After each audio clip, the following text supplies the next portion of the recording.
To make sense of the world that we live in, all the way from the United States on to India, we have none other than Professor Larry Summers joining us live right here on ET Now. Thanks very much, sir, for being with us.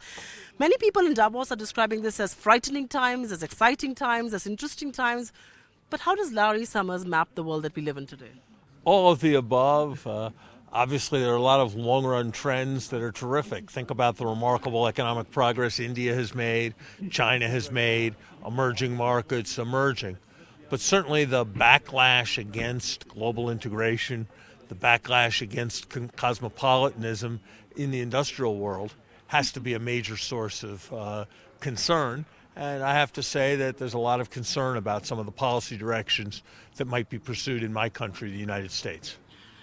Will what the U.S. do in 2017 really drive global markets and global economy at large? The United States is still the largest economy in the world. In many ways, it sets and defines trends. So I think the policy choices we make will be very, very important.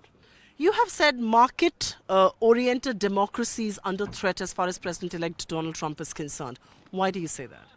Well, I think that part of the success of market-oriented democracies has been a kind of common global commitment led by the United States that's been manifest in institutions like NATO, the United Nations, the International Monetary Fund, the World Bank, the World Trade Organization. And I think there's a sense that the United States is not going to be prepared to undergird those institutions in the way that it has been in the past.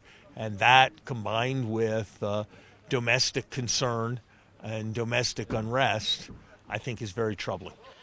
Are rising trade barriers all across the world and a U.S. willing to disengage and keen to disengage with world trade going to be a reality under Donald Trump? I think it's very hard to know, and one never can predict these things. And sometimes promises are acted on from campaigns, and sometimes they're not. But certainly there's more ground for concern now than almost any time I can remember.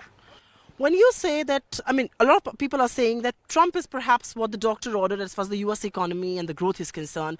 But markets and corporates, according to you, perhaps are seeing a sugar high. This may not last. I don't think it's so likely that growth will substantially accelerate. There are probably some regulations that should be scaled back. There's probably a case for making some measures to respect business more, to spur business confidence. But I'm very unclear that the benefits of that are going to exceed an increasingly erratic policy environment and one that may increasingly be resisting international integration and the benefits of trade. What does the transition from Barack Obama onto Donald Trump really mean for the global socio-political landscape? Is China going to be the next big leader? Xi Jinping's speech there? I think it'll take a long time. The United States is in a quite extraordinary position in the world economy, and I'd be surprised to see leadership change, but I think there are real questions as to how well that leadership will be exercised. Coming back to my country, enough of yours. Demonetization, according to you, is not going to have a lasting impact. It's a groundbreaking thing that what they did, perhaps not well executed. But why do you believe the impact will not be long lasting? Because I think new ways will be found to hide money. I think those who have the most money to hide do it in other ways. I think there'll still be high denomination notes. In fact, higher denomination notes than there were before. So I'd be surprised if this is a substitute for building a culture of resistance to corruption and strengthening law enforcement. This is going to hurt growth. How long do you think these scars will last? I don't know. I think there'll be questions of confidence and increased uncertainty that may be with India for some time to come. A very quick question. I think your colleague from Harvard University, Kenneth Rogoff, says even if it were to be done, it should have been done gradually over a long period of time. Is that a view you share?